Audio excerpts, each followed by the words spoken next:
All right, hello. We are live, everyone. Thanks for tuning in already. Those of you who've been waiting in the stream there. I'm here with Defcamp of Defcamp and Melderon. Oh no, sorry. I'm here with Melderon of Defcamp and Melderon, and Kargoz, who I guess these guys need no introduction. But introduce yourself anyway, guys.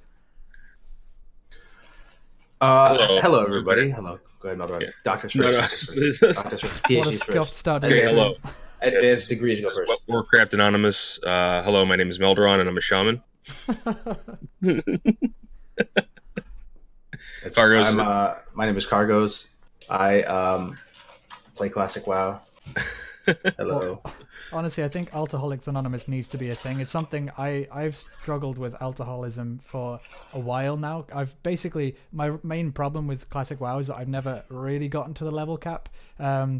I got there once on Nostalrius, but then the server got shut down like a week later, so it's sort of pointless. But I've always just been making loads and loads of alt characters, so yeah, that's my main problem. I need to stick with it and just actually get Nothing some. wrong with that, man. Love Yeah, making new characters. but Yeah. I'm such a noob when it comes to endgame. I don't even know what to do. Like I literally got to level 60 and thought, all right, the game's done. I finished, and I need to understand what actually you meant to do after that. Do you like? I mean, I've had to like kind of work myself up to make this statement because it seems like the type of statement that doesn't make sense on a surface level. But I've come, full circle, and I pretty much just say it now. Like I enjoy the leveling experience most. It's probably the block of content that I enjoy the most in Classic WoW, and that's a big reason of why it's my favorite iteration of the game. I don't think anything's wrong with that. I don't know. Absolutely. Yeah, I mean, the level alts is a lot of fun. I mean, but I think it's because endgame PvE is, it does require some. It requires actually a lot of collaboration, right? So I think that might be a downturn for a lot of people to where, you can't just queue up for a raid, right? You can't just do LFR or stuff like that. But that's vanilla, right? That's the essence of vanilla, is that you have to get into collaboration with other people, especially a guild usually. I mean, it's very hard to do pugs happen. They do. But, they're not as successful.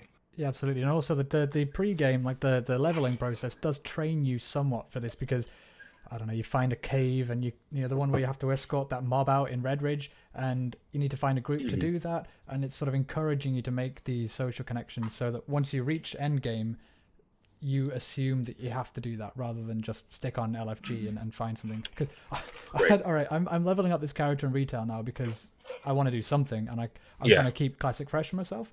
So I was playing as tank, and I joined halfway through a dungeon called Gundrak in Wrath of the Lich King, which is like one of the troll Gundrak. That's one with the rhino, right? The the spirit animals. Yeah.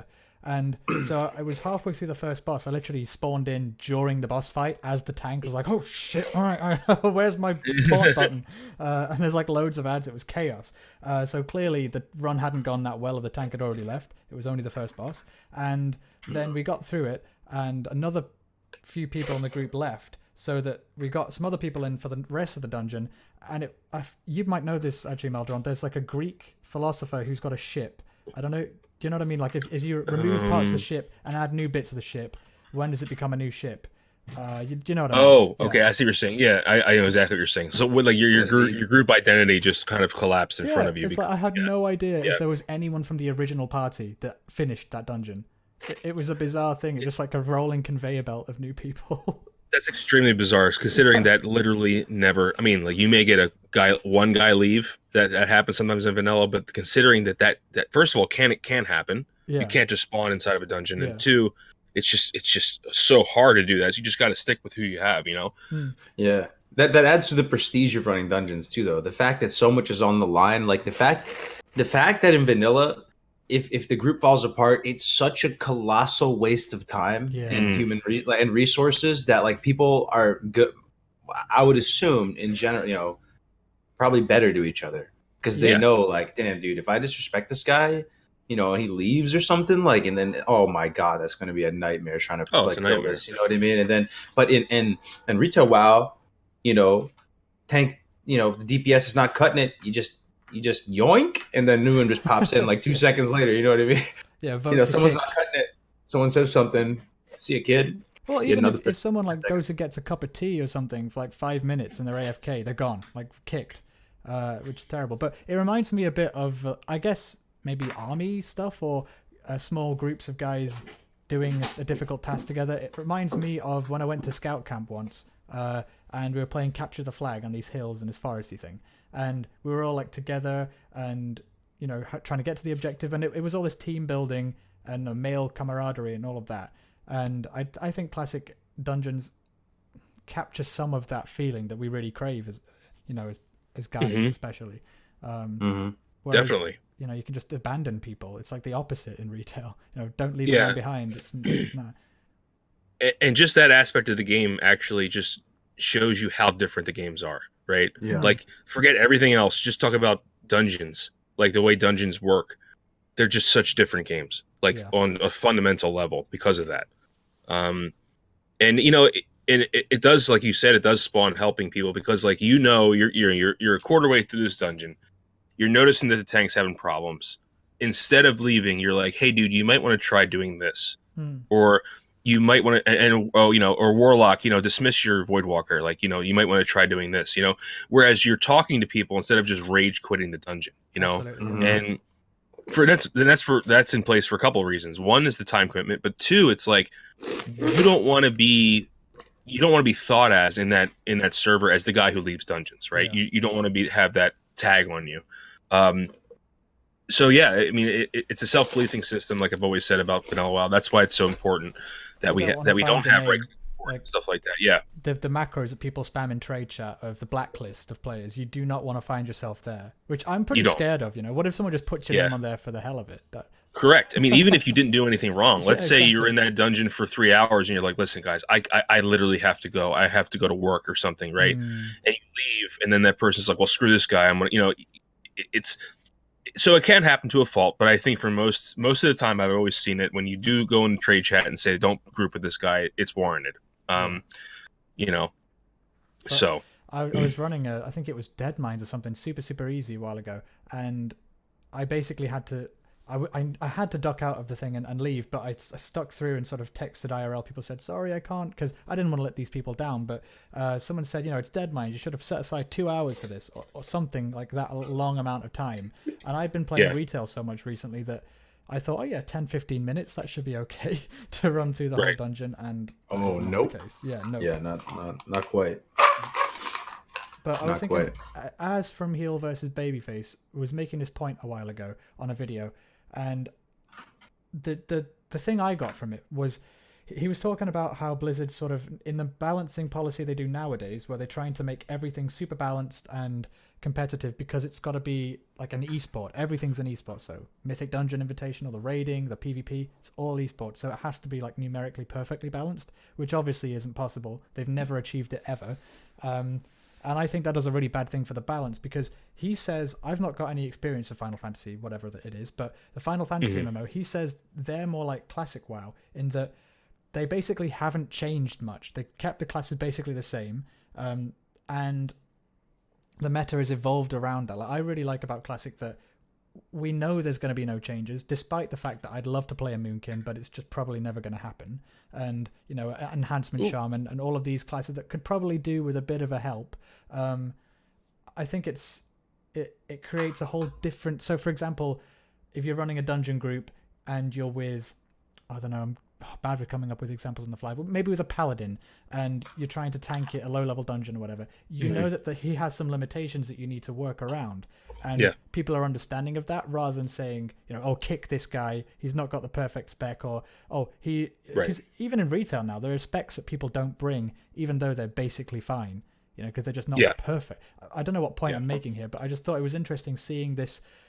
It's like WoW has completely abandoned their original game design, but other MMOs have kept it going. But one thing I just really like about Classic WoW, and it's just awesome. I can't think of another iteration of the game that did it like this, is that it wasn't bad. The game wasn't, the way it mathed out, I don't know if this was Blizzard's initial intention or not, but the way it just played out, as people have theory crafted this game to the nines, is, class balance doesn't lie within the classes so much as it lies outside the classes. Like the consumables and items and stuff allow you to perform well beyond the limitations of your class. And that's it. I'm not going to say the primary factor that decides balance, but it's a major factor, the items and consumables. So, I like that way of balancing the game. I think it's interesting. And I don't know if we've seen that. And another big difference with Vanilla WoW is you just can't kick people, right? I mean, you have to remember, like, the the group leader is primarily the tank because he needs to mark, Yeah. right? So the tank, in essence, is the guy who will be kicking. If there ever was going to be someone removed for the group, it'd be one person doing it. You can't vote on that, right? In classic WoW. So, and I'm assuming in retail, I think the way it was is like if a high enough amount of people click vote to kick, that person's kicked, right? Yeah. Well, if Yeah. one person clicks vote to kick, it'll ask everyone, even if they didn't want Correct. to vote to begin with. Yeah. Right. Yeah, I'm assuming that won't be in classic, and it probably shouldn't be, but well, definitely shouldn't be. But like, I think that because it wasn't in the original vanilla as well. So like even that, let's say the tank's not doing a good job, you don't have the power to kick that tank. You know what I mean? The tank has group leader primarily because they need to mark. So it's like, or even if you're not, say you're a mage and you really hate this other mage because he like won a piece of gear that you didn't win, you can't kick him. Yeah. You got to roll with the punches, man. That's just the way vanilla is, and that's another really important point about the difference between group dynamics and retail versus vanilla. Absolutely. And yeah. I guess I'm aware now that the title of the stream and the thumbnail is a bit misleading because we haven't yet talked about the endgame. So endgame, yeah, but it's a good ramp though. I think dungeons are a good ramp to get to endgame. Yeah. So we were talking a bit about specs that were a bit underpowered, but they work in certain situations and people work around the limitations, and it gives flavor. I mean, I personally, my favorite classes is classes that are slightly broken and not perfect, yeah. But I was thinking, okay, people talk about endgame raiding when people clear, when they release the dungeons like Molten Core and Blackwing Lair, people will clear it super quick. Those of us that have been practicing on private servers, that's fine. That's true, probably. There might be some differences in difficulty because they got the numbers wrong in private servers or whatever, but it's fair to say that they'll get through Anchorage and all that fairly quickly. Naxxramas might pose a bit of a problem, but eventually that's all going to get cleared and on farm. Now, most people have been assuming that at that point, people will start getting bored, the game is sort of over, it's completed, and they'll be itching to go and do other things. I think that's true, to a degree. But I think there's a possibility for a new meta emerging from this that is like, okay, yeah, you cleared it on easy mode. But what about if you clear it with this and this and this handicap? What about the first... Right. Chimly's mic's about 50% quieter than Kargoz and Melderon. That is crazy. I'll bring it close to my face. 1 second. I just won't be able to see much of the screen. Lol. Alright.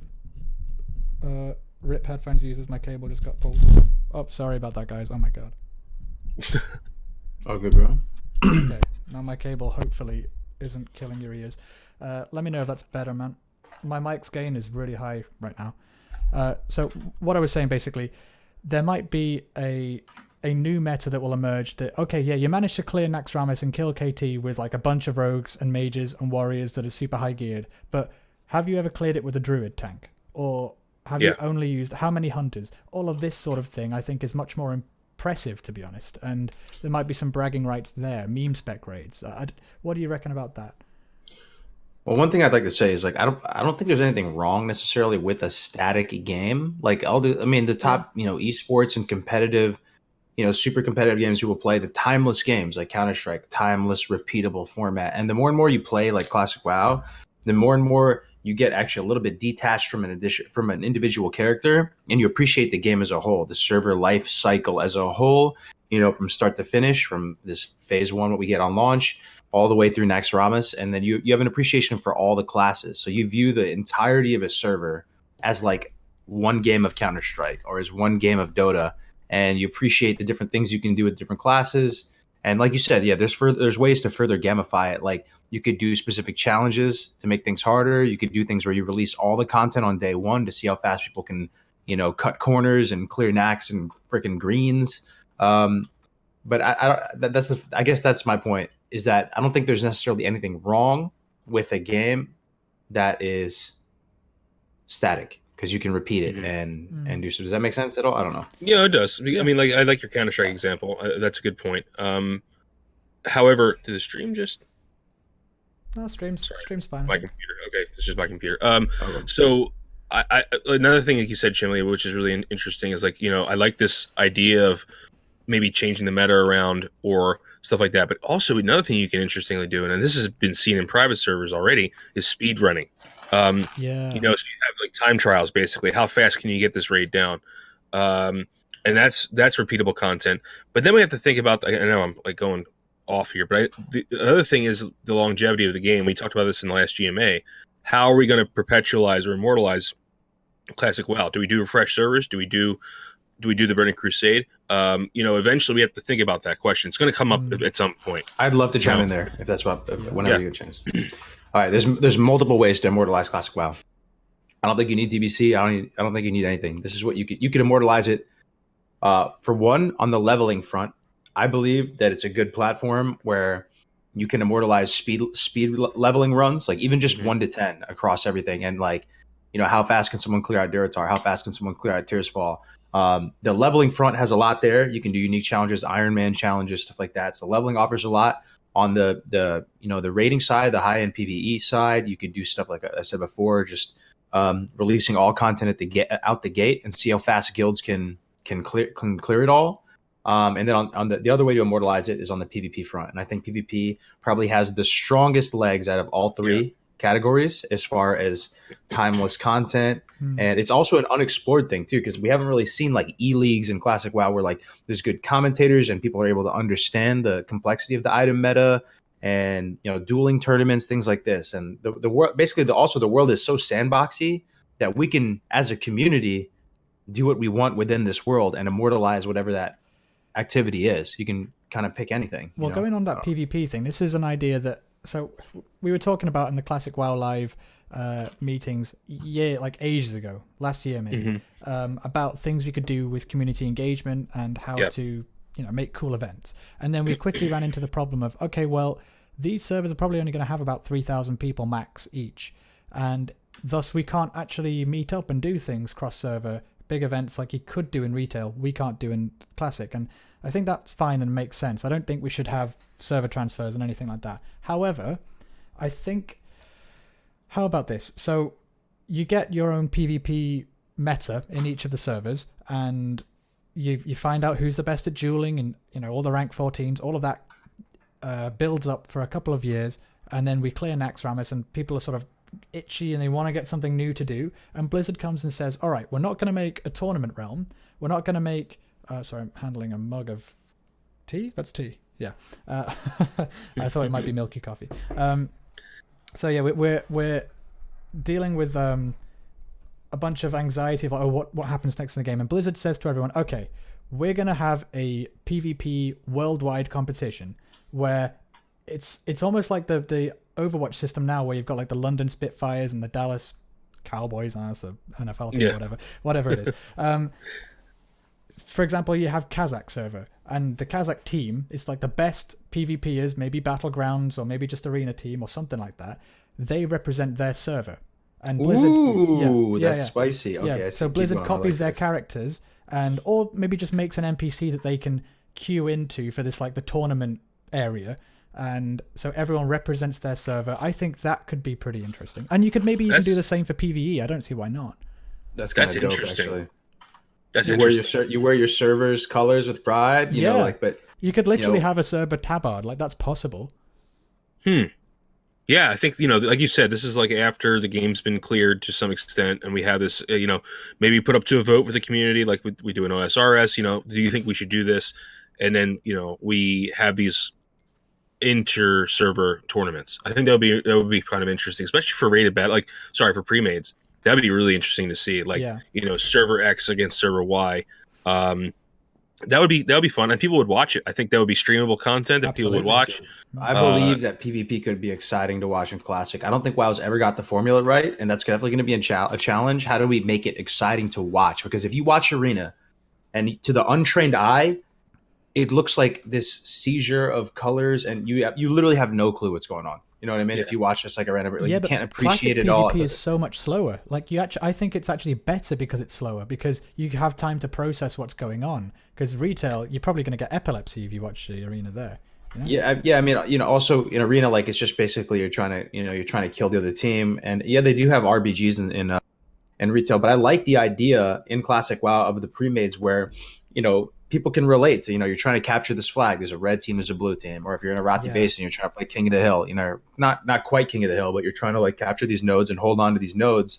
It would require some complex production. You'd be you'd be switching viewpoints between key players Yeah. and maybe you would have to like occasionally like tab out to the map screen of Rothi Basin. You can see all the X's and O's, the red and blue pieces moving around the screen, and maybe you can see if there would be some way to see that in real time. And then maybe when you only show in really clear, big, chunky looking UI things above people, like when someone uses a trinket or when someone uses like a very interesting item or big cooldown. Yeah. And I don't know, man. This is all completely I think I possible would though, watch because hey, people were salty about it when Blizzard first announced that they were going to back engineer the one, the 7.12 or whatever, the retail client, whatever it is. Yeah, We're not yeah. retail guys. 7.3.3, I think. Yeah. Yeah, that whatever. Well, it's always updated to whatever the current thing is. So Yeah. that was something people were annoyed about to begin with, but actually, this might give us functionality to do what you're talking about there and have Correct. because they are making WoW into an esport in every possible way they can. So why couldn't they just use that tech they're developing for the retail esports for Classic as well? Well, you have to show them that that people want to watch it. True. And there's eyeballs there. Yeah. You have to show them how strong the community is, and we need to just do it. The community needs to do kind of some ghetto one on a smaller level and show Blizzard like, damn, dude, like this is a grassroots little. Because I mean, that's how like Dota and stuff started, right? It was just a Warcraft 3 mod, Counter Strike, Yeah. Half-Life mod. That was a community grassroots thing. And then look at it today, man. Hundreds of millies going into those games and stuff like that. All the craziness, like, yeah, but really, dude, that's dangerous to have when you have a passionate group of people getting together, thinking, and people in the classic WoW community, they're smart, man. Like these people are smart. Like they're they know how to do macros and scripts and dealing with add-on. Like these are people that think, they're smart. You have to be. I don't know. I feel like you do have to be kind of a smart person to play WoW. To play to a high level for sure. Yeah. At a competitive level, definitely, yeah. I mean, PvP itself is there's just so much around, surrounding it, and the fact that we have this awesome PvP meta that you really only have in vanilla WoW. It's with almost consumables, like a MOBA with all of those items. Exactly. I was just going to say that it's like Dota 2, right? Yeah. Where you have all these things you can buy and equip and use in certain situations, and no other time in vanilla PvP was it like that. In Warcraft PvP was it like that. Yeah. So, that's. that would be really interesting. We just got people just have to find interest in it, and I think it has legs. I would love to see that. I think you could maybe even have Gurubashi Arena just be like a little safe spot in PvP. Yeah. Have a gentleman's arrangement between the Horde and Alliance that okay, all of the best PvPers in the realm are gonna meet here and sort of be adjudicated, and so everyone lines up, and then the tournament organizer, Kargoz, whatever, says, all right, you two jump in now, fight, and you make these heats and get the rankings up and have a large, like, dueling tournament. And maybe even have, like, gladiator style. You put in, a couple of people together, have teams, a 3v3, make a ghetto classic arena in an actual arena rather than... You absolutely could do that. I mean, that's one thing they do this on retail. I'm going to do this when Classic comes out. We're going to get teams of 5. We're going to go to Gurubashi Arena. We're going to have a whole wall of people just clapping anyone who's trying to interfere with the day's festivities, with the scheduled programming. And then we're going to go 5v5, but it's going to be one person at a time. They're going to hop in the arena like Russell Crowe gladiator style, and they're going to duke it out. Like wrestling tag team. You can run up the ramp and the next guy jumps in. That's great. Let's say it's mage versus rogue, and there's like this crazy duel, and the mage barely wins. You know what I mean? The mage barely comes out, and he's like 10% HP. The guy comes in, and then the mage quickly rocket helms him and sheeps him and starts bandaging himself up, and he stays in there trying to do as much chip damage he can to the next guy. Yeah. And then sometimes you can pull these miraculous 2v1s, 3v1s with the classes that can reset, and it's so exciting to watch, man. And because people love 1v1, but they also love the team excitement. Yeah. And what I'm thinking about right now is kind of cool is it's so, I mean, okay, I don't know other MMOs. Like I can't compare, how sandboxy or what do you call it, roller coaster theme park to compare to other MMOs. Yeah, but I'm thinking like, so the world is really, really robust and vibrant and colorful in Classic WoW. And you could do even, the battle arenas, you can, like even games like PUBG and Fortnite, you could use this type of, you can do whatever you want with PvP. You can do that in the game. You could make your own little kind of mob, or imagine there was a PvP where it's like whatever faction can take over Stormwind or Orgrimmar first. I guess the point I'm making is you can use the world and create whatever kind of PvP action you want. That's exactly right. Well, this harkens back to something I mentioned in one of the Classic WoW Live meetings before, where I was thinking, wouldn't it be cool to do like they do on the WoW Secrets Discord, and in retail they've got these secrets the developers make, and they're all these puzzles that take people all over the world. Why couldn't we do that in Classic? Why couldn't some of us who are clever and good at puzzle making think, okay, figure this one out, guys. I'll see you later. And have an MP, like have a level 1 character that no one knows the name of logged in, and they're hiding in like some cranny of Darkshore or something. You have to go and find them. They give you the next clue. You could easily add PvP into that. Mm-hmm. You could. You definitely could. There's a lot we can do, and I think we often overlook a lot of the interesting community events we can create using the PvP system, using the world itself.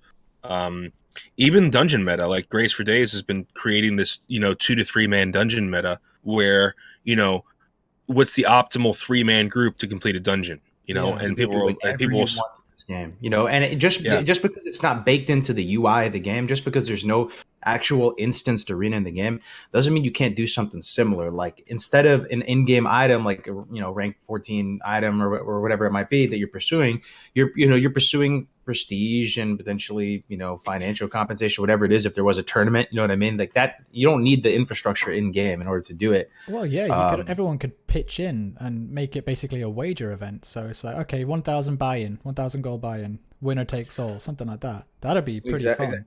And one thing too, man, I remember you said, I think you'd be really good at this too, Chimley, to be honest. I think you'd probably be the number one guy I would think of who'd be good at this, of doing like really cool like scavenger hunt type events. I remember you said that one time and it stuck with me. I was like, damn, dude, that's a good idea. Like, I don't know how it would work, but maybe you would find items that, I don't know, like were somewhat hard to get, but not too hard to get, and other people could get them, and you have to like take a screenshot or stream it as they get it.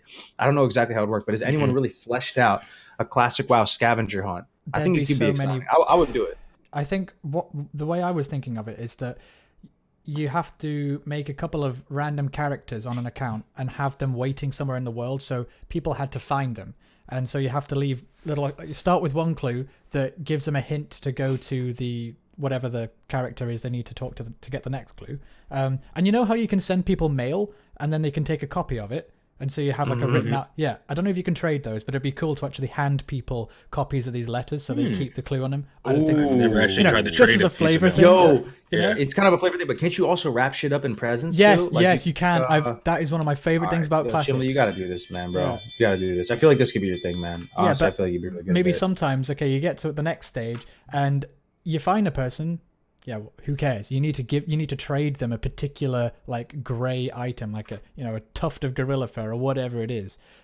Something that can't easily be just bought off the auction house. Something that people normally throw away, and then you have to trade that, and then you get the next thing. So you'd have to have a few accounts set up with people like waiting as the next quest giver, effectively. But I don't think you'd have any problems finding people to do that, bro. Yeah, they're so passionate in here that they would gladly NPC themselves. Yeah. There's huge parts of the game, huge parts of the community that don't min-max and don't do a lot of end game progression. I would even be bold to say that most players don't want to get into that kind of stuff, so because they don't have the time. Is primarily the reason. Yeah, I've never really done end games. You know why that's sick, Chimley? You know why that's sick? The scavenger hunt, it actually almost gives a competitive meta for like RP people too. Yeah, absolutely. RP people never RP PvP. I mean RP PvP. RP people.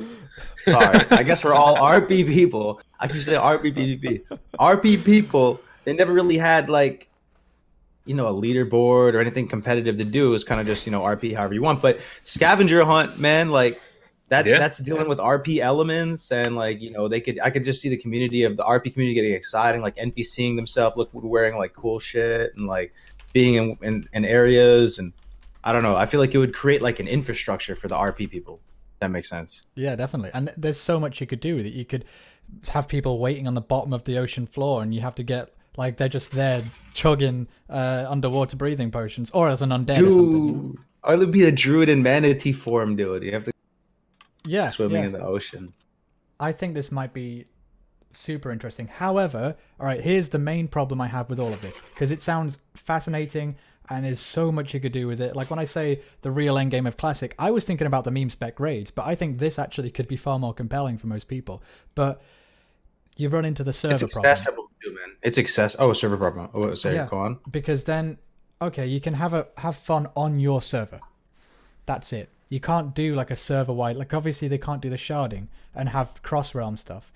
That that's I don't know. Maybe if we could ever we'd have to do it ghetto on one server to begin with, or it's a I format. like it, You man. could just Honestly, you could brand your server, bro. Like if you were on a Yeah. server, right, Chimley, and then Yeah. you were known for doing the dopest scavenger hunts. Like Chimley scavenger hunts are dope. They're fun to watch. You get big personalities there. Like, high production value. You put a lot of work into them. You come up with a new clever one every time. Your server could be known as like this awesome RP PvP scavenger hunt type server, and people go there for the express purpose of trying to get involved with that type Yeah. of stuff. That's a good Yeah. point. I didn't even think of that. And Yeah. in these static communities, in the environment of classic WoW, you can build a reputation, you can build a name, you can build a brand. There's not just randos walking around from every server. Like, Yeah. I don't know, that sounds exciting to me. Like you could kind of like brand it, and then you're gonna have some servers who are like really known for like intense high end PvP and running all types of crazy, world PvP events and stuff like that. And Yeah.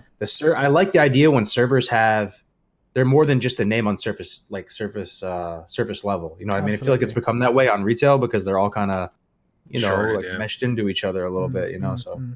I completely agree. That sounds amazing. But eventually, if Blizzard catches on to, oh wow, look at this EU server that everyone's doing this scavenger hunt thing, that's cool. Maybe we can incorporate this into something a little bit more official, and then have a tournament server for scavenger hunts where people could all log into this one and maybe have a bit of like Blizzard officialness about it. A BlizzCon event. That would be awesome.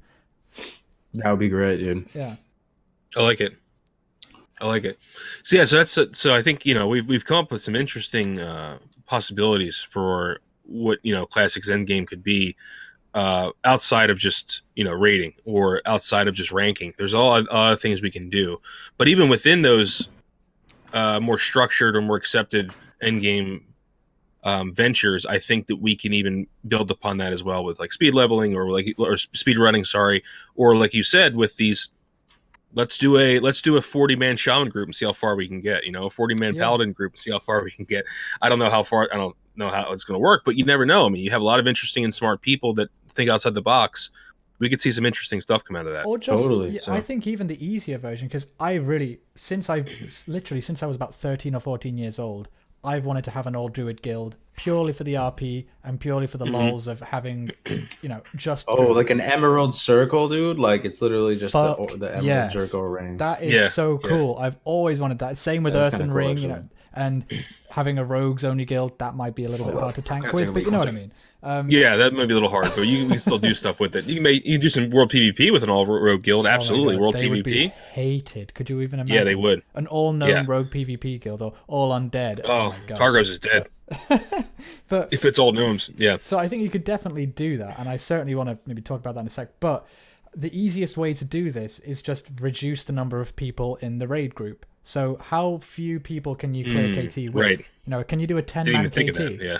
Is that possible? Probably not. But mathematically, I don't think so. But you never know. I mean, like, we've been proven wrong before with a lot of things. Yeah, so yeah. I think the DPS would be too low. But maybe even a 20-man, even a 30-man. Gimp yourself 10 people. We cleared KT with 30 people. And I'd say maybe we could do that continuously, so we don't actually have to wait until the trouble times where we've cleared Nax and we think, oh shit, what do we do now? We can do that whilst the servers are progressing. So okay, we've cleared Molten Core, we've cleared BWL. It's sort of close to being on farm, and maybe we can have the fancy guilds that have done the world first. Okay, all right, prove it. Just how good are you? How few can you do with BWL gear?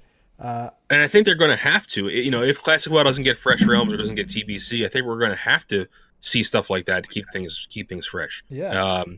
So, Kargoz, we were talking about, obviously we're talking about the old class guilds, Druid guild, whatever, but then also reducing the number of players in the raid group. So can you clear Nax with like 20 or 10 people? Yo, I plugged on Discord yesterday. Yeah. My man Lester was doing 5-man Ani runs. It's cool with super geared characters.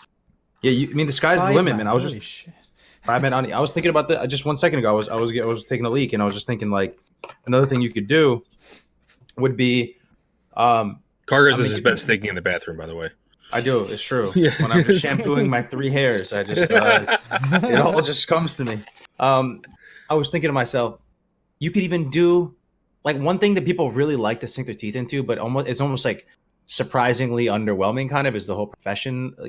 Being a profession like expert. Being like the best enchanter on the channel. But what I'm thinking is you could do like a competition where all right, the challenge is to craft this much armor. You have to craft a full set of this faster than the other artisans, and you have to go out there and harvest the materials yourself. And it'll actually say crafted by, you know, whoever at the bottom.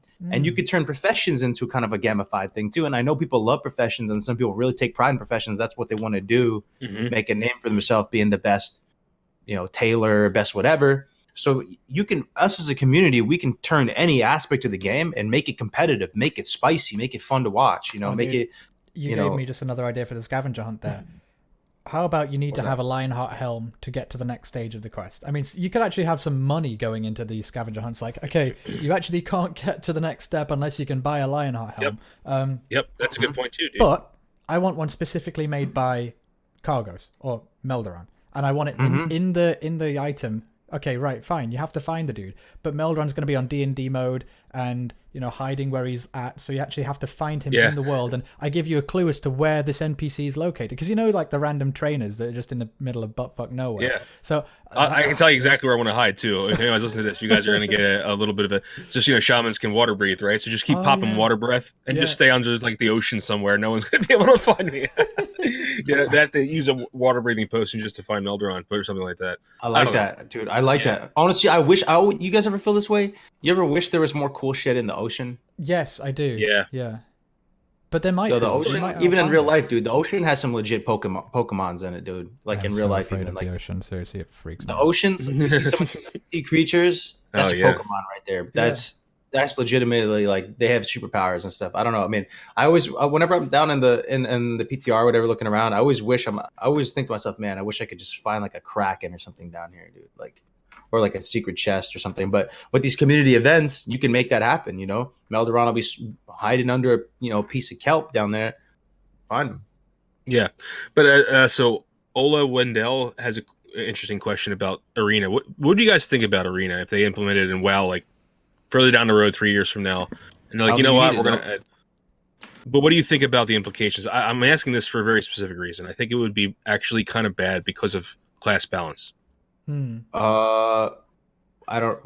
I think you're gonna have. I think everyone's gonna have the same arena team, or very similar arena teams because of, like double mage, rogue. I think we're not gonna see a lot of variety in arena teams. Is my opinion. If there was, thing is, like some classes you can only wear 2 trinkets, right? And like whatever trinkets you decide to rock can dramatically alter, how strong you are versus that other character or whatever. Like I feel you. You could have some, because everyone had to be equipped for any team they could fight, like any comp potentially. They may just rock the most generically good, across all teams, like the best, most valuable options. I feel you, man. Okay, I feel you, Melderon. I think the thing is though, we can make Arena ourselves. We don't need it to be implemented as an instance thing. Yeah. I agree. I hear you. Okay, I hear you. I kind of agree with you. I'm playing devil's advocate. I don't think it should be added to the game for a couple of reasons, but one of them is I think class balance is a reason why I think you won't see a lot of variety in teams. I mean, if you have 5-man arena, then maybe you're going to see a lot more interesting stuff coming on. But if for 2-mans, I just can't see. I don't know. I just can't see a lot of variety there. But I feel you, man. I could be totally wrong. I'm gonna raise you one. I'm gonna put a big bet on this. I'm gonna ruffle some feathers, I'm sure, by suggesting this. But instead of adding skirmish arenas like BC style as a quest, as an NPC, you just queue up with him. How about they just make a new Gurubashi, like a new and improved Gurubashi style thing in a new area, maybe open Grim Baton. There's a huge arena area, and it has like several different rooms with different platforms on, so that you can just arrange to meet people there. And there's all sorts of different environmental factors, like areas that set on fire and like areas that have random frost novas going off it occasionally, like proper Ninja Warrior style, like obstacle course things that will add. So because of the way that Arena works now is you queue up with your pre-made team and there it is, 2v2 or 3v3. It's sort of boring. But what we could do now in the Gurubashi Arena is have it so that you got 5 people in a team, only one person allowed to fight at once. You do like a relay race sort of match. Every time someone's killed, the next guy jumps in. Or you can run up and tag team your next guy in. All of that interesting meta that would definitely arise as a result of that. Why don't you just add in environmental effects too, or NPC spawns? Well, suddenly you've got to deal with a bunch of ogres or people that are going to sleep and mine. You're going to be changing the game. That's the only thing. That's a changes type exactly. thing. Exactly, that's a changes thing. Yeah. I think it's a relatively harmless changes though, because you're not adding any extra gear, at least in the way I was thinking of it. And this is obviously like far into the future. We can do most of this with Gurubashi. Right. The only thing At some point, people are going to be wondering about stuff like this, and I think it's okay to talk about it from the extent of, let's think about us in 3 to 4 years, right? It's not about now; it's about 3 to 4 years. I think people are going to start be thinking, I don't want to go back to retail, but I kind of don't. Melderon, do you like a sport? What's your favorite sport? Football? Football, absolutely. No question. What if after 3 to 4 years, you're like, yo, football, let's do you just mean change football, football dude? or football? Like, let's make some Yeah, new but there's rules new in football, teams. man. There's new teams every year, right? There's new players. Everything gets switched up, right? Yeah, but that's the same thing with this. Like Classic WoW, you'd have new teams, new guilds, new whatever. I'm just thinking to myself, No, I'm not going anywhere, Kargoz. why do we need to switch it when there's so much things that the community could do? Everything we were just talking about, we could do that within this game we have right here in front of us. And it's the idea of like when you're creating a timeless game, like you don't want to be just switching the game. I mean, I'm thinking like, what if they change the rules of football? That would just be so weird. Like it would kind of almost invalidate the Hall of Fame players to a certain extent. Like they would just change the rules a bit. Like, what if we get to the stage as a community where we appreciate Classic WoW as a whole and all 9 classes and all content peers, all the raids as one game as a whole, and it's a repeatable game that you can play in many different ways. See what I'm saying? Okay, so I don't mean to interrupt you, man. That's okay. I just think like a smart EST just brought up a really good point. Rules of football have changed a lot, but especially with hitting people and stuff like that. But that's another whole other argument for another day, which I'm not a fan of. But you're right, Kargoz. I think people like us, and I'll continue to say this, I think we're in the minority. I think we're so staunch. Like we created YouTube channels because of this game. Yeah. Okay. Yeah. Like I don't. I love this game for what it is, and I don't ever want it to change. I'm just saying that I know how a lot of people might look at it, right? And I'm just trying to think of. I think one day, at some point in the future, someone's going to say, "Hey, can we vote on changing blah blah blah?" You know, I don't know, but I see. Yeah, chess is like a timeless game. I'm not trying to change the rules of chess. I'm saying right now, like imagine all the classes. Instead of viewing them as different classes that you have no relation to. Think about them as being different positions on the football team. You got a linebacker, you got a wide receiver, you got a offensive lineman, defensive lineman. All I'm saying is people appreciate all the classes as part of themselves. Like you're a player in this game, you can hop into any class and play any class, and that's part of it. Like that's one thing that I've gained a recent appreciation for, Melderon, because I've been doing all these leveling guides, so I've had to become somewhat proficient on all the classes and play them all, and it makes me appreciate the game as a whole more as opposed to my individual character. I kind of like where that's going as far as I 100% agree with you on there. I mean, just doing the shaman stuff I've done and leveling different alts throughout Vanilla WoW, I'm continuously surprised about how much dedication and love went into the class design. Like. And people may scoff at that and be like, "Oh, classes are so imbalanced and blah blah blah." But not when you look at things when you look at things from a different perspective. It's not as cut and dry as do you agree, Kargoz? Like things start to open up, and you're like, I can't think of one spec that's truly useless, man. I mean, you could even say balance, right? You could say pick any spec you want. Chat, pick something. Pick the worst spec you can think of. Where a lot of people coming to the game are going to be like, "Game is imbalanced." There's some kind of weird niche where you can make it not only serviceable, but actually almost have and excel in its own specific niche, like balanced druids, like. With the right consumables, with the right mentality, with the right play style, you can be sick out in world PvP, open world PvP, and that actually is a relevant thing in Classic WoW because we don't have instanced PvP in Classic or like arena type stuff, right? Because we don't have arenas and stuff like that where it's streamlined, stat templated environments. World PvP is a legit thing, you know what I mean? And a balanced druid. We're writing up a survival hunter in here. Oh fuck, you might have got me there actually. You know what? No. You know what it is? I got it. Survival hunter. No, you need like 1,000 agility. Once you can get to like 1,000 agility, when you're like super ultra, when you get super ultra geared in like full max gear, right? Go into the survival build where you get lightning reflexes, where you get 15% bonus agility. That becomes the ultra late game Omega Abyss hunter spec. Becomes Omega Abyss. Abyss. I love that. It becomes the Omega Abyss spec. Like, and I don't know, Wyvern's thing and stuff. Like, okay, it's kind of a meme, but I'm saying it's the ultimate Omega Abyss for Hunter. Well, there are some meme specs that I guess will always be meme specs. That's fine, but this isn't even a problem that we should be sad about. This is actually a strength of Classic because the alternative is they all play the same. And I much rather have super specialized things that you can really shine in what you do. Yes. It's like in Yes. real life. I am absolutely terrible at like 2 and 3 digit addition and subtraction. My brain does not like that, but I'm pretty good at writing scripts and doing music and stuff. And music. Yeah. Yeah, so it makes me like I have a thing that I'm good at, and when I do that, I feel great. But if I was just sort of okay at everything, then it's meaningless. Nothing. You don't really feel like you excel anywhere. So I think it's actually a good thing that the classes are very specialized like that. I agree. They are. Yeah, but the thing is, here's the other thing. So just because you are a certain spec doesn't mean you have to play. Like, just because you're a survival hunter doesn't mean you need to be like dual wield meleeing stuff. Like, Yeah. just because you're a balanced druid doesn't mean you need to stay in Moonkin form the whole time spamming Wrath. Well, Like, and actually in the retail playstyle- they do that now. Like they take your spells away from you from the other specs. Do you know they do yeah, that? that's what I'm Yeah, saying. But I'm when- saying that's the beauty of the talent system in Classic WoW. You splash a little here, you splash a little there, and just because you're in an elemental shaman doesn't mean you're hard casting max rank lightning bolts and stuff. No, you can still very much play it the same way you would do as enhancement and still receive great. Like the talents don't pigeonhole you into playing like Mhm. in a certain way. Just because you're a restoration shaman doesn't mean you have to sit there, spamming heals the whole time. You know what I mean? You can if you want to, but that's what I'm saying too. So it's not like the specs are super meme specs because you don't have to play it in the class fantasy way that meme spec being played. Yeah. Does that make sense? Is that Yeah.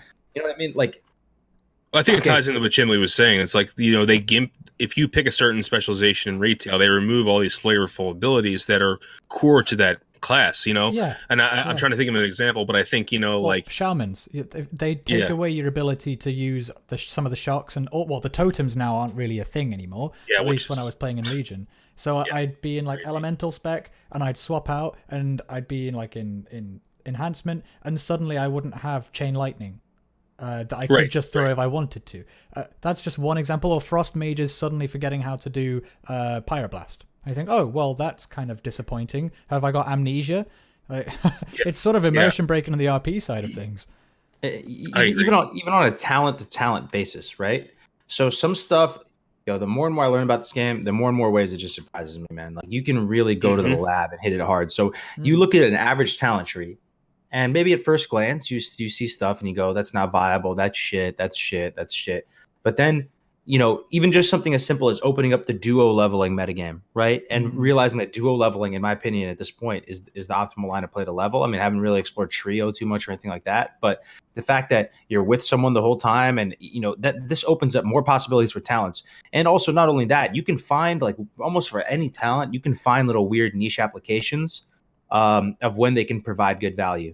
Even just the most random looking talent, even the most like, well, you were talking about Soul Link on stream before, right? On the Warlock. Is that the right one? The Affliction talent. Dark Pack, right? Dark yeah. Pack. Longest time thought Warlocks never took Dark Pack. Even in solo, they would just never take Dark Pack. They would go down, they get 5 out of 5 Shadow Weaving. Now at 60, I get it because you can't get Shadow Weaving and get Ruin as well. But I'm thinking while leveling, Dark Pack I see as an actual tool because with Curse of Exhaustion and Dark Pack, you can open up an infinite value loop with a Warlock. In the same way that a shaman could with Earthbind Totem and Searing Totem and be able to sustain that in perpetuity, against a mob that's able to be slowed.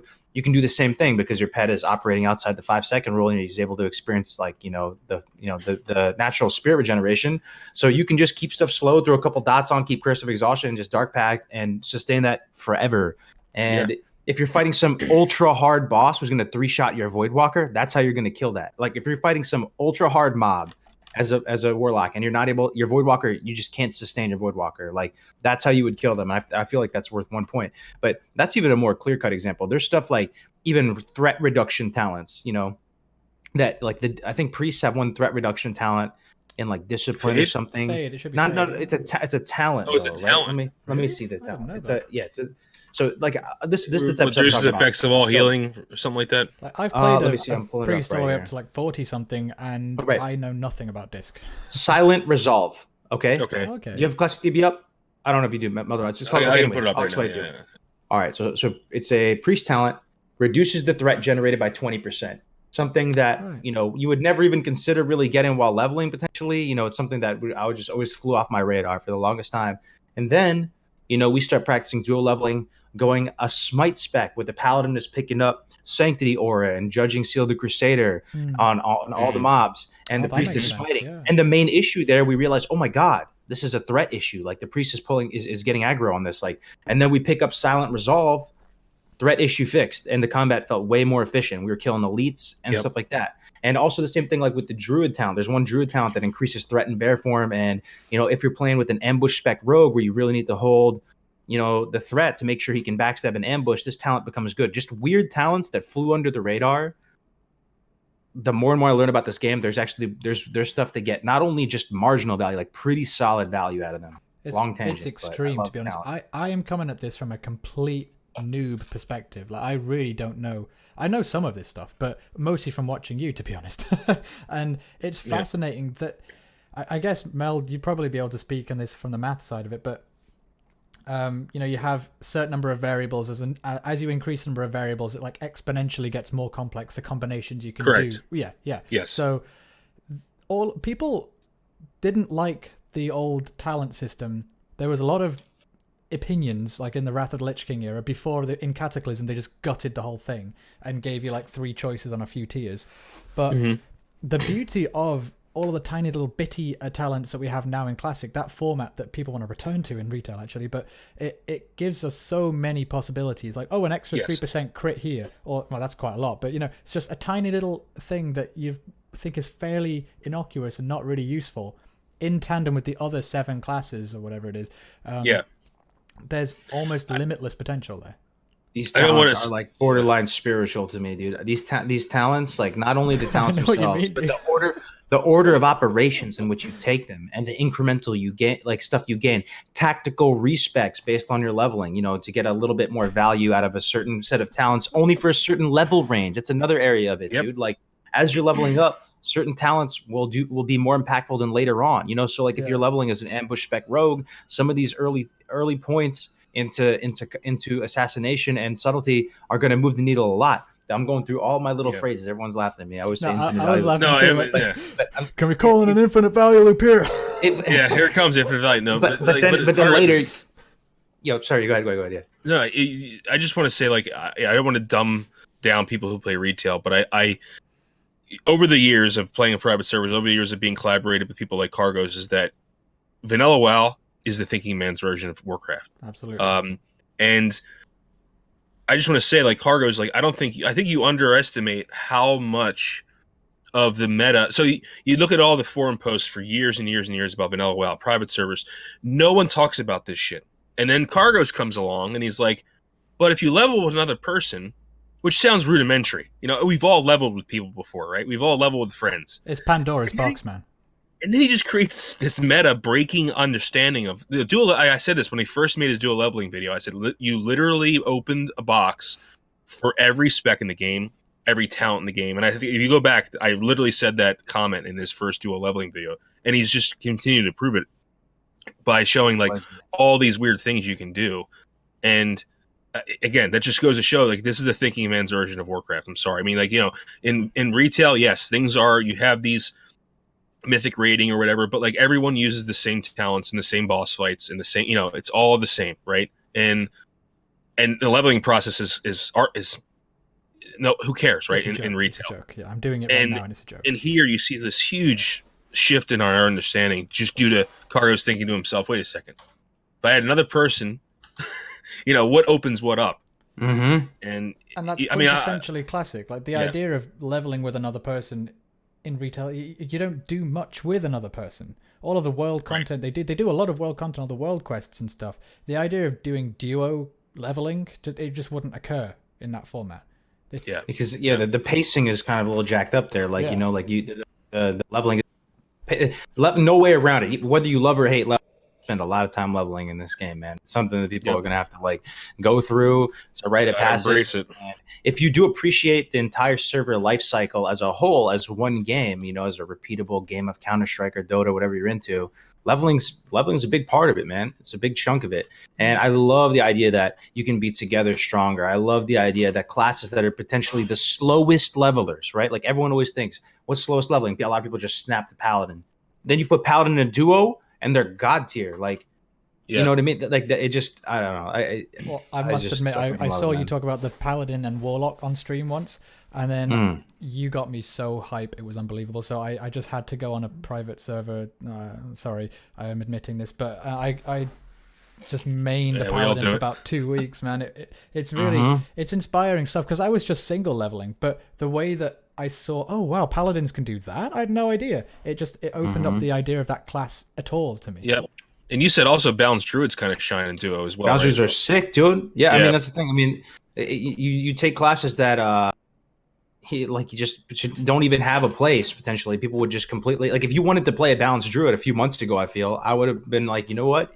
Different strokes for different folks, man. If you want to do it, by all means, knock yourself out, man. I'm not going to say anything to you, man. Enjoy, have a good time. But secretly, I'm thinking to myself, like, man, that guy's going to have a bad time, dude. He's not going to make it, man. He's not going to make it. Like, but now I think, balanced druid with the warlock was sick, man. Like in melee druid, like just meleeing stuff with the staff as a druid, not even really going into cat form and using insect swarm and moonfire viably in a tier 1 capacity to experience a large block of content in the game. Yeah, and not having it be a meme, like it's people not a are meme. Sleeping like, on Druid. Go try it. People are still sleeping on Druid. You could even say they're hibernating on Druid, but yes, they have. And that was good. That was good. Thank you. But it really comes down to the first half of the game, right? Until that major patch where they changed druids, all those bad, all those like horrible memories of how bad druid tanks were, and then they got a 270% buff to their armor, and and people forget that stuff. And people, all this bad shit is just from years of people down talking stuff. Yeah. I mean, druids can tank. Scarm just put out a video of him main tanking KT on a druid. Are you serious? Mm-hmm. Yeah. I mean, it's what I'm saying about the main tank, the meme spec thing. Like that might be the end game of raiding. Yeah. That actually, get me. Right. I did this on an XYZ.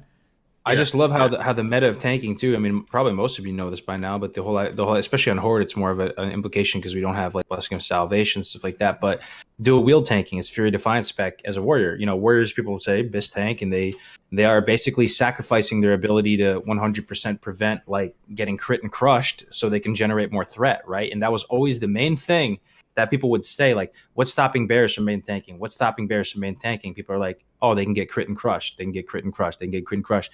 And then the other, like maybe a month or two ago, I'm thinking to myself, wait a minute. So warriors are now able to get crit and crushed, kinda, and this is the meta of tanking. This is where it's evolving. So what's stopping druids at this point? Yeah, correct. And the main thing, honestly, the main thing that stops druids, and it's a legitimate concern, I have to say, but other than that, they're really phenomenal, is this. And this is something I spoke with Taladrill about, spoke with a lot of different like people about, is that the initial few seconds of a pull where you're stabilizing the fight is the most dangerous time. It's the time where the most stuff can go wrong and go disastrously.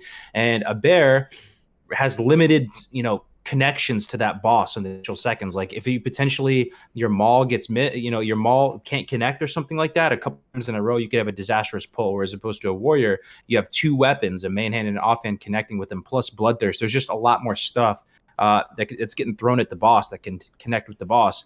But with that said, druids, the boss, and crit him with maul or something like that, that's like the most explosive threat like in the game potentially. Yeah. And the great thing about druids is that you can spread the gear out a lot better, right? And your raid will progress naturally a lot better because you don't have to gear up like all these plate wearers, all these warriors. You know what I mean? Like the leather can be going to good use. And that problem you just said there, it's not a problem. Just tell the raid, oh, give me 2 seconds, then we're golden. Right. Everyone wants to go full Zug though, but yeah. Yeah. It's the hardest thing in Classic WoW is getting people to realize I need a second to put a Sunder armor on, guys. Like in a dungeon, like, oh my god. Well, we're gonna have a lot of retail babies. Don't mean any disrespect, guys, but yeah, this is true. People are gonna come in and try and zerg through dead mines and get their ass handed to them. Yeah, yeah. People will learn really quick when they die, and they were like, oh, "Why did I die there?" And they realize they pulled aggro, and the healer couldn't handle healing three from people at once, because they don't have enough mana. Yeah, that it'll happen. People will realize that it's a very different game. And I think it'll take them a little bit to realize that, but they will. They will. Yep. It's addictive, though, because you actually feel like you're achieving something when you get stuff down. Yeah. Oh, absolutely. Even dungeons. You're like, okay, I just completed RFC. Yeah, I got like 5 quests done.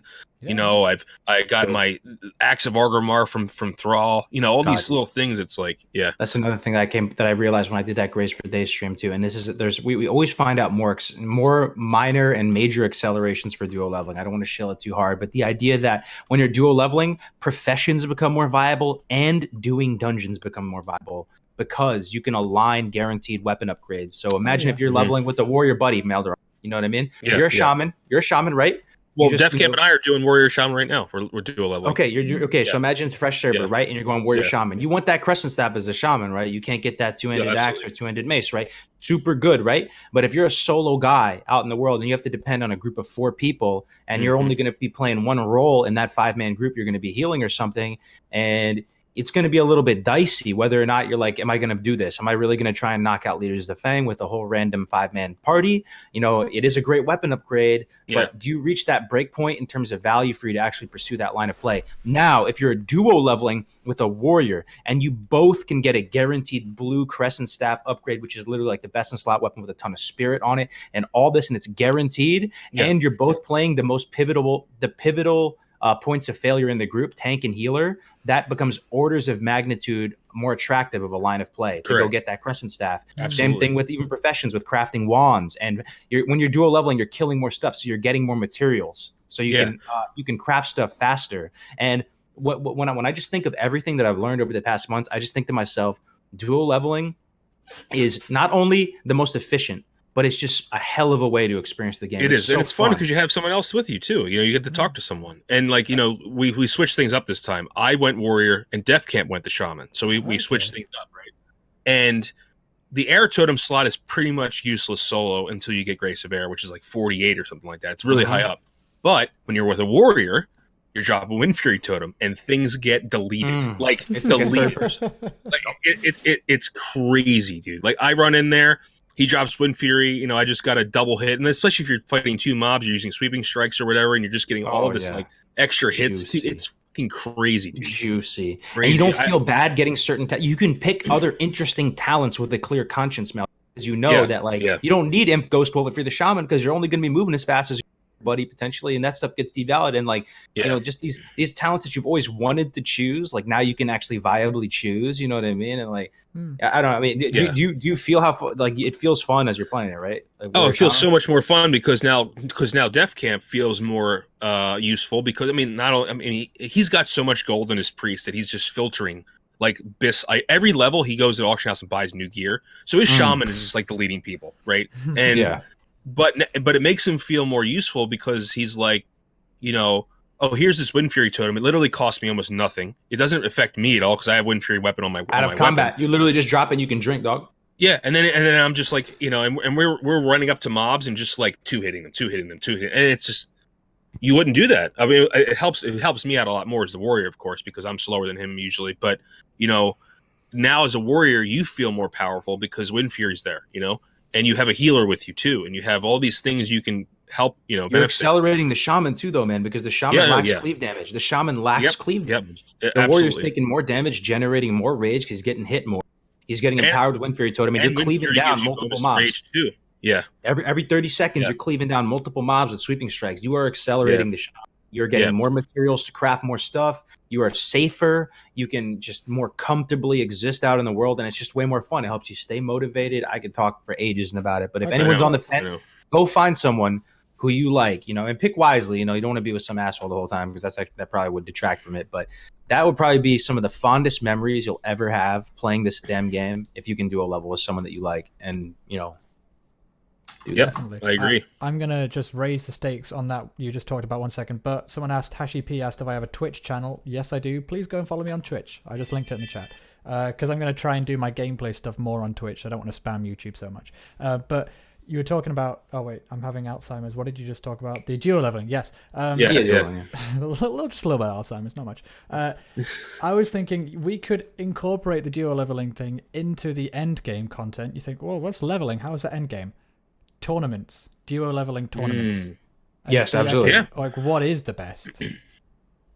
I love it. which I love it. combination. Who's the fastest to get to 60? What team can We've get to 60 the fastest? Or Yeah. It doesn't 10 even or have to get to 20 or 60 30? because 60 is Yeah. a massive thing. Even just to 10, even just to 10, 20. You know what I Yeah. mean? Yep. Like, I really want to be a champion of the speed leveling community come Classic. I'm going to really try my very hardest to make that a thing. Whether or not people enjoy it or not, some people think I'm batshit crazy for enjoying leveling. I find it very therapeutic and fun. And that's what I love theory crafting new leveling, strategies and stuff like that. And it's gonna be an era, boys. If you like leveling, if you like, I I don't know, love it's gonna be leveling, fun. but I speed leveling sounds so intense for me. I take my time when I'm leveling, but I should probably try and get a bit faster. But even if you're taking your time, having another person is going to make the experience better, I think. Oh yeah, Totally, yeah. Yeah. It just makes you feel more powerful, because it you does. complement each other so much. And especially, dude, can you imagine like someone who hasn't played Classic in years coming back to the game, who's just maybe played BFA? Like they're gonna benefit even more from dual leveling, bro. Like they are really gonna get massive benefit from it, as opposed to someone who knows all the quests already, like You you mean and they're me, gonna like get we go carried through it. hard? Well, yeah, I mean, even if it's two people in the same boat though, they haven't Oh played the yeah. game before, like, they're gonna be able to heal each. They're gonna botch pulls and do all types of nonsense, not know where to go, like feel demotivated, and just having another person there, they're gonna see the most impact. Like if you're some high speed, low drag legend and you literally know how to AOE clear cast fishing with rank 1 cone of cold and you're going out to all those hot Yeah. spots, like everything super min max, like you don't see as much value from dual leveling potentially if you're playing a class like a mage or maybe a hunter, right? Like it's a little bit more of a thing, that's going to be dependent on a player to player basis, what's going to be the optimal line of play. But especially for people at the lower experience levels or lower skill levels, it's going to be even more of a benefit, I would say. Yeah. Yeah, I agree. Yeah, because it's going to make it's going to be almost. I hate to say it, but it's going to be an easier transition coming from BFA if you have someone to level with. If you don't, Absolutely. a lot of people may quit because they're going to be like, "Well, this is way too hard for me," or too much of a time investment. Well, there's certain points in the leveling process that you feel like level 40 for me. That is a hump to get over. It's a rough I one. hate gadgets. 52. Yeah. Really? I love Tanaris though, but Well, you hate. Yeah. I just hate how it feels. Like I get to there and I think, oh bloody hell! Like what do I do now? I'm just not very used to that part of the leveling. Up to 40, I'm pretty comfortable. I can do that. But when I get to 40, I don't have much experience of what to do next. So there are these little points where it's almost like the journey takes another step. Like it's a different part of the journey. There's like little points that it's all different. I guess you get your mount at 40. You get a bunch of new talents, and at level 20, I'd say, is another one where suddenly a class, boom, you get all sorts of new toys to play with, like with paladins. Yes. Definitely. 20 is a big one for almost every class. Yeah, definitely. A shaman, you get Ghost Wolf. There's a lot of things you get. Yeah, for a lot of different classes. But yeah, once you get Ghost Wolf, it's like the shaman feels so cool after that. It really, really does. You just have this. You're the fastest class in the game, and it's just it's awesome. Well, I was thinking. Yeah, I imagine shaman druid at the same time, getting cat form and travel form at 20, just zipping around the world together. Oh man. Yeah, but I think druids get travel form at 30 though. They get cat form. Cat form. They get a little bit of a speed boost. Yeah, that's true. Yeah, 30. Yeah. Well, I was thinking if you guys wanted to talk about ClassicWow.live because we've referenced it briefly, but if you wanted to talk about that, please feel free. Yeah, so we launched it. Was it Thursday of last week? Yeah, we launched it Thursday of last week. We the original website was basically just a splash page for people to see that the project is ongoing. But we had our Ale as our developer, and he's been really, really hard at work building that site up. And what it is, it's a lot of different things, right? It's a community resource, so you can not. This isn't just gated to content partners. Anyone can upload content onto the site, whether it's a written guide, a video guide, a community piece of content like CHIMcast or something like that. That's not a guide. We have a whole page just dedicated to stuff that's not guides, so people can actually explore the community. We have forums. We have the Azeroth Atlas with Taladrill built, which is you could look at satellite imagery and non-satellite imagery. He's also adding all subterranean zones to it as well. Oh, that's dope. Yeah. So imagine being able to not only look at end dungeons, but not only just looking at Feralis or whatever, but clicking on a cave that's in Feralis, and that map pops up, so you can see the map inside of it. And then we're working on more stuff for that. And then Ale has his character tool, and we have more tools coming. So we're Yeah, essentially trying talent to make a calculator, resource. all the stuff, database. We're gonna have all this stuff, but basically, it's a platform for us by us. We're just dudes, and I mean, we're just people like you guys, and it's basically a dedicated platform for us, like dedicated to Classic WoW and Classic WoW only, where it can be a platform for new creators to stand on, like if you're trying to get into the whole content creation thing, or if you just want to have community resources there too. So we're talking about dual leveling. So if you're looking for a partner, I made a thread in there, or like a little section in the forums for dual leveling, for people to go find dual leveling partners. So you can post in there and find someone to potentially go through this amazing adventure with. So I don't know. It's I'm really excited about it. We've been hard at work. We have a lot more stuff coming. 7 months or something we've been working on it, man. Oh God, it's been forever, dude. It's been forever. But building a website with one guy, essentially, we're helping him as much as we can, but we don't know how to code anything, right? So we're basically like, this needs to get done, and then he goes and codes it, So, it's been an adventure, dude. It's been an adventure, absolutely. It's been wonderful for me as well, getting to meet all the people involved with it, because before that, I felt very much, on my own. This content creation world is kind of scary and lonely, but it's been really great to meet a bunch of other people that are very like-minded, and it's just a very that's welcoming another thing. community. It's a great place for creators like ourselves to collaborate. That's how we met. That's how I met you, right, Chimley? That's how we met, man. Yeah. So, and this website brought us all together. Yeah, so it's pretty much. Yeah. It's a sort of rare thing in a way, because a lot of communities in gaming are not as friendly and not as welcoming. I'd say even retail isn't quite the same. It's not like, I don't know, FPS games that are very, very salty and MOBAs that are very salty, but I've found that the classic WoW community is just uncommonly nice and friendly. I've almost never had negative comments in any of my videos, and obviously there are negative people out there, but I don't know what it is about this game, but something about it really makes people want to engage with real people and actually make friends and meaningful connections. I think it's because you can't do anything on your own. That's the thing. Anything really meaningful. I mean, you can level on your own. You could grind the whole way up to 60 and never talk to a person. That's definitely possible. But I mean, to do anything really worthwhile doing in this game, you can't be alone. And, it's true, man. It's a good point. Even with the leveling now, which was traditionally seen as a solo thing. Even that together you're stronger. Yeah, that's the biggest. I think that's why it's so friendly. I mean, there are other games that do have, but that's why I think BFA became so less friendly, is because you could do a lot of things on your own. Yeah. Maybe not high end rating, but even low end rating, you can do on your own. Just click a button. Now you're in an LFR. You don't talk to anyone, and you're in that raid. And what's the point of doing the high end rating at that point anyway? You've already seen it. Yeah, you've seen the actual story arc, right? So there's no point doing, exactly, unless you really, really care about min-maxing. But like that's becoming a ever increasingly smaller group of the population that cares about stuff like that. Yeah. So going into this game in 2019, and I think a lot of people who have been with the game for seen what happens when certain quality of life things get introduced, and we've seen like multiple different iterations of WoW. A lot of us have been through the ringer a couple times and chased the dream, and done all the tried to get the top parses and different expansions and trying to be the very best. And all I'm saying is I think we're going into this with a pretty cool mentality this time around. We're gonna know to really appreciate community a little bit more, and to just be a little bit nicer to people, and to try and promote a healthier community. I think that's gonna happen. We'll see what happens. I'm taking a page out of what Melderon said back in the day: be a good WoW, be a good classic WoW ambassador. I think there's gonna be a lot more of that, especially at least on our server, man. Our server's gonna be awesome, man. Exactly. Yeah, we're really hoping to make the experience for everyone as positive as possible, because a lot of us have been waiting for this for a very, very long time. I think the first time I thought to myself, I want to go back, was in Cataclysm. As soon as the world was destroyed by Deathwing and revamped, I was like, dude, this is not. I miss the old world. I've been waiting for that. Well, how many years ago was that? When the Cataclysm? Dude, 2010. Let me look up. So Lich King was Lich King came out 2008, I think. Yeah. So I think Cataclysm was 2011. Was it that long? I'll have a look. One sec. Why don't I just Google it? Yeah. Anyway, I've been waiting for this. And then it's 8 to 9 years I've been waiting for this to happen. That right? is crazy. A decade of my life. There you go. So almost a decade of my life I've been waiting for this to happen. So we got to make it good. And we're doing our best to try to do that. And that's what Classic WoW Live is about. And that's why these collaborations are about. It's like, how can we improve the quality of everyone's classic experience?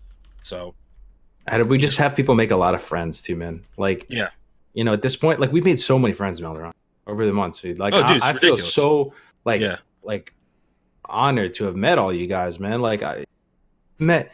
I don't feel like I just stay at home all day making videos and streaming. Like someone from the outside would think I'm like the biggest potato ever. They'd be like, dude, this guy like never leaves the house. Like, what is this guy doing? I don't feel lonely or anything at all, man. Like it's actually very rewarding, you know, just being able to hang out with you guys and meet so many people. Like it's I really do think this is gonna be an era. Like Yeah, it's and gonna from be an all over the era. world too. It's not just from like people, you know, you're meeting people from everywhere, you know, Yeah. which is also cool. Mhm. So, Or it's like that and line from Make Love Not Warcraft, a South Park episode, where Stan's dad comes and says to him, like, you know, well, go make some friends, Stan. Oh, he's called him an artard. Yeah. I'm not an retard. I am making friends, Dad. Yeah. We're talking live on TeamSpeak. Yeah, it's so good, dude. That episode That is a good one. dude. How crazy would it be if South Park made another episode Oh, because of the relaunch? Dude. Well, they Make- were all huge Warcraft. What would they nerds. call it, dude? What do they call it? Hmm. They gotta have an epic name. Yeah, Make Love Not Make Warcraft Love, 2. not Warcraft Classic. Oh no. Hmm. They could do it. They could call it that. yeah. No, I they think could- that would Make Love and World of Warcraft Classic.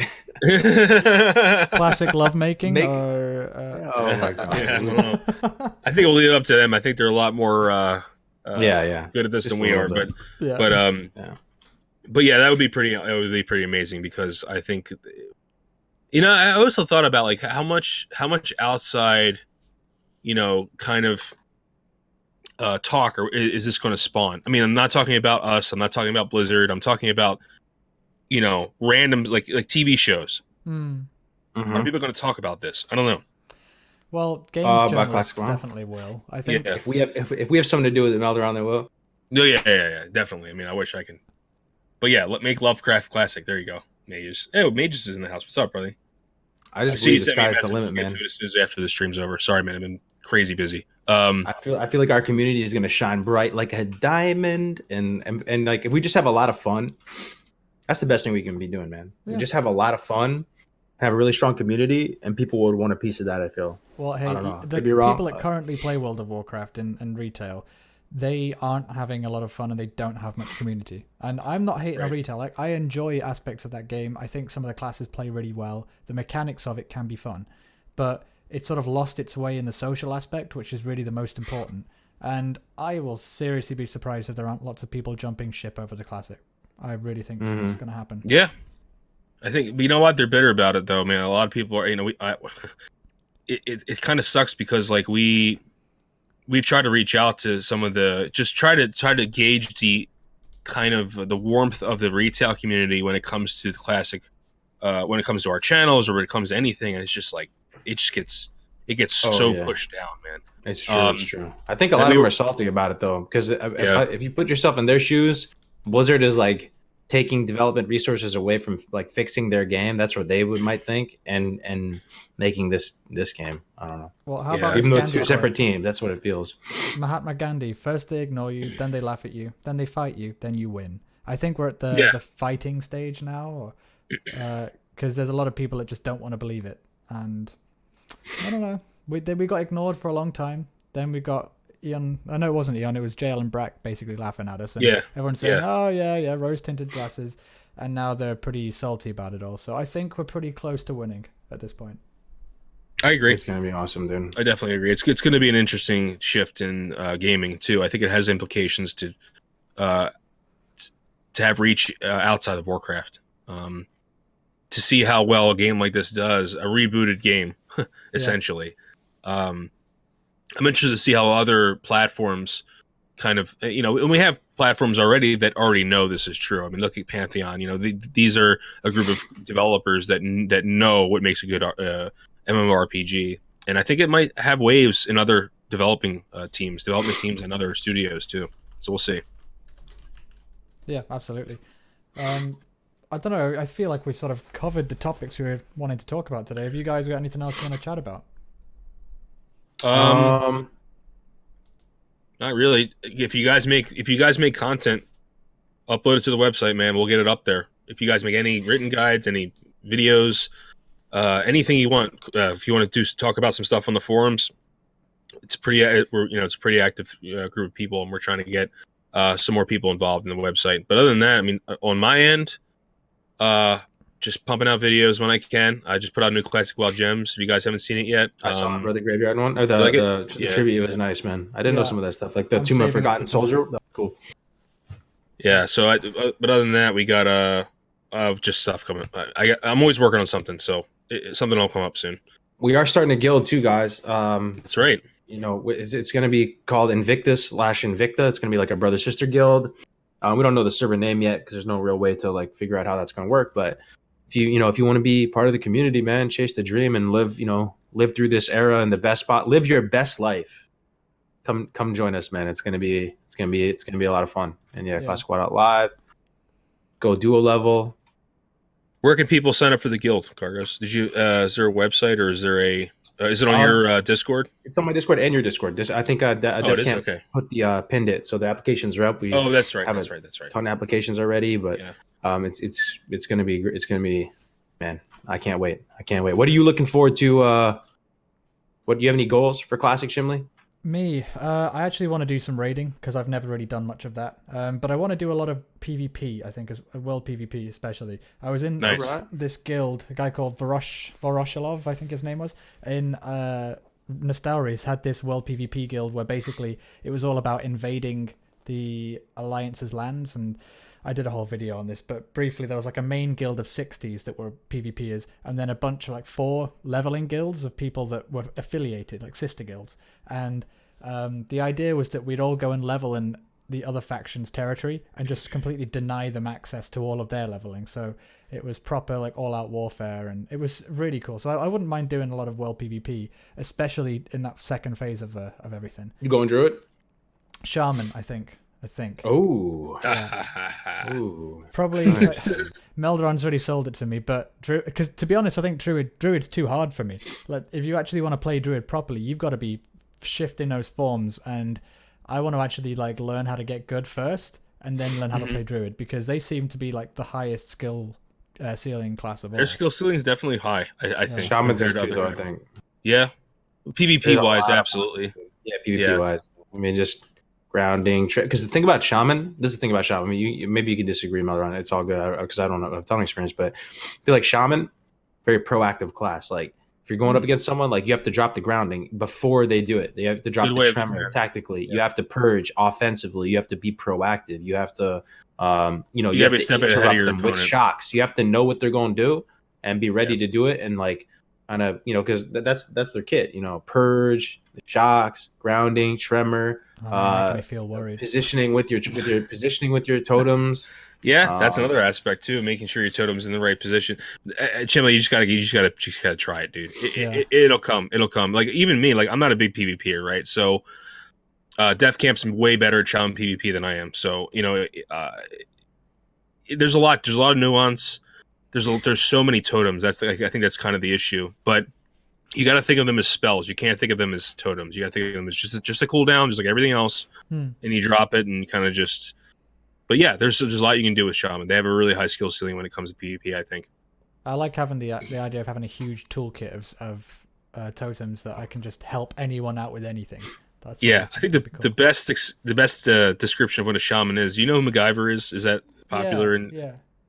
So he's able to like put stuff together out of anything, right? Yeah. So I think the best description was shamans are MacGyver on acid. I thought that was like so funny. I don't know why, but was that a Mazzoto thing? I feel like I heard that. No, it was actually in GMA one day. Someone said that. Oh, okay. Yeah, and I just started laughing so hard, dude. That is funny. MacGyver on acid is like, yeah. That's funny. It just got some really satisfying, like just having the whole lightning bolt chain lightning combo. Why is that so satisfying, Melderon? Why does that just feel so good? Especially when they crit, man. Oh my god! It's because they hit at the same time. That's why it's so good. And the shock too, if you're max rank. Also, another thing that feels really good is I love Earthmind Totem, man. Like the other day, Phage is in here. We were in Wailing Caverns and we were just soloing bosses solo with the shaman, fully naked, soloing Wailing Caverns bosses. What level? With we were like I don't know, like 20 or something like that. But we were in there. All we had was staff. You just slow them infinitely, right? You just doing figure eights with them, and your searing totems just pinging them, and you just throw a shocker once in a while to keep aggro. Yeah, well, you can to keep aggro or to try and clear cast fish a little bit with rank 1 shocks, and once you get you You get one, you can use a max rank spell. But I love Earth Maya Totem so much, dude. It's so good. That sounds broken, man. Yeah, It anything that kind can of be is. slowed, that can be slowed, you can essentially kill over. Yeah, you Just can't do die that with instantly. people, obviously, because of diminishing returns. But in PVE, you can do it. Yeah, definitely. Naked wailing Infinitely. Yeah. Yeah. Yeah. Well, just briefly on my plans for the future, medium-term future, I'm going to be quitting my job in the next month. So, like, from June, I'll be totally unemployed, neat, doing streaming and stuff. But I'm looking to get some Scorecrafts out before then if I can around work. And the first dude. one is going to be the login screen music. Oh, Yeah. the original login screen music. Yeah. So Nice. you're making nice. the plunge. You're gonna go chase the content creation dream. You think? Yeah. Well, I mean, I don't really have much of a choice. I need to quit this job anyway because I'm moving to Norway in July and getting married and just getting out of here. So I'm going to basically take the plunge, see where it goes, maybe do a bit of photography on the side. But Nice. yeah, jump into we're in the same unknown. boat, man. I'm doing the same thing. You guys are gotta stick together. Yeah. Well. Yeah. Sub to this guy. Help this guy out, guys. Oh, man. absolutely. Yeah. If you're not, Smaller channel. Like, yeah, people. He's chasing the dream, man. We gotta support him a little bit. Cheers. I do have the benefit that like we're gonna be renting from my in-laws who like live next door, and it's just in the middle of nowhere. So I'll do some videos where you'll see properly middle of nowhere. Very nice though, and it's gonna be fairly cheap rent, especially for Norway. But if we can't pay any month, then they'll just take it out of our inheritance. So it's a more comfortable way to. That's good though. So you have rent covered pretty much, rent or mortgage or whatever. More or less. Like I've got like a year or so saved up for that because I've been working a decent job now, but the UK wages are pretty bad to be honest. So it pays that's well. all you need. For Then the UK. if you have that, all you need is money for coffee and noodles, man. Exactly. Yeah. Yeah.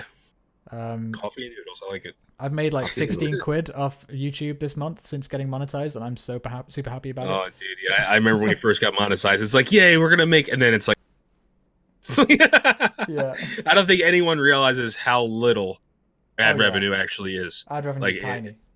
Yeah. It's no one really. Everyone thinks, oh, he's making YouTube videos, he's making all this money, and it's like, dude, that is not the case at all. Like if we didn't want to make these videos, it's because the passion is what driving us, dude. And if anything else comes, whatever, like that's great. But it's at least for us, because I'm gonna continue looking for I'm looking for work because I got a PhD for something. I might as well use it.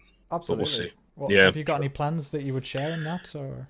Yeah, so there's two potential positions I'm going to be accepting. I could potentially accept. One of them is working at a hospital/university, and the other one is working with my old boss at K-State.